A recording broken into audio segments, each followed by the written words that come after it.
Hello అండి, నేను ఈరోజు బాసంది తయారు చేశాను. నేను ఏ విధంగా బాసంది తయారు చేశానో ఒక్కసారి చూస్తాం రండి. నేను ఇక్కడ 4 లీటర్ల పాలు తీసుకుని 2గా డివైడ్ చేసి పెట్టుకుంటున్నాను. ఈ బాసంది తయారు చేయడానికి మందంగా ఉన్న పెనాన్ని నేను తీసుకున్నాను. మందంగా ఉన్న గిన్నె అయినా పర్వాలేదు. పలుచుగా ఉన్నది తీసుకుంటే కన్నా అడుగు మాడిపోతుంది. అందుకు మనం మందంగా ఉండేది చూసి తీసుకోవాలి.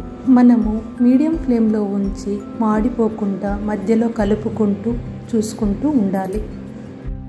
డ్రై ఫ్రూట్స్ రెడీ చేసి పెట్టుకోవాలి. ఇలాచీ పొడిని మనం దంచి పెట్టుకోవాలి లేదా మెత్తగా పొడి చేసి పెట్టుకోవాలి. బాసందికి తీపి కొంచెం తక్కువగా వేసి తయారు చేసుకుంటారు. కవాకు వేసినంత స్వీట్ లేకుండా వేసుకుంటారు. ఇక్కడ పాలు పొంగుతున్నప్పుడు పైన వచ్చే మీగడను మెల్లగా అంచులకు పక్కకు జరుపుకుంటూ ఉండాలి. ఇది మనకు మంచి రుచిని చివరగా ఇస్తుంది. అంచుల వెంబడి మనం జరుపుతున్న మీగడ చివరగా గట్టిపడి అది బాసందికి మంచి పలుకులుగా ఉండే టేస్ట్ను బాగా ఇస్తుంది.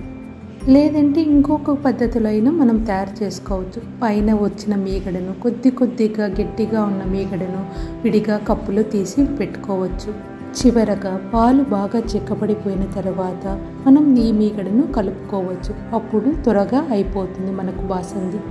ఇక్కడ నేను తీసుకున్న పాలు సగం పాలుగా ఇమిరిపోయిన తర్వాత చక్కెర, డ్రై ఫ్రూట్స్ను, ఇలాచీ పౌడర్ని అంతా వేసి బాగా కలుపుకుంటున్నాను. ఇక్కడ నేను పాలు విడివిడిగా మరిగించి చక్కెర కలుపుకున్న తర్వాత రెండింటిని ఒకటే దాంట్లోకి వేసి మిక్స్ చేసుకుంటున్నాను. ఇప్పుడు బాసంది మనకు రెడీ అయిపోయింది. స్టవ్ ఆఫ్ చేసిన తర్వాత అంచుల వెంబడి ఉన్న మీగడను తీసి కలుపుకుంటున్నాను.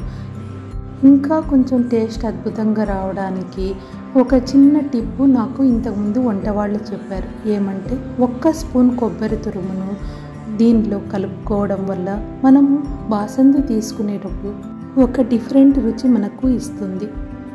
ఇది అందరికీ నచ్చిందని అనుకుంటున్నాను.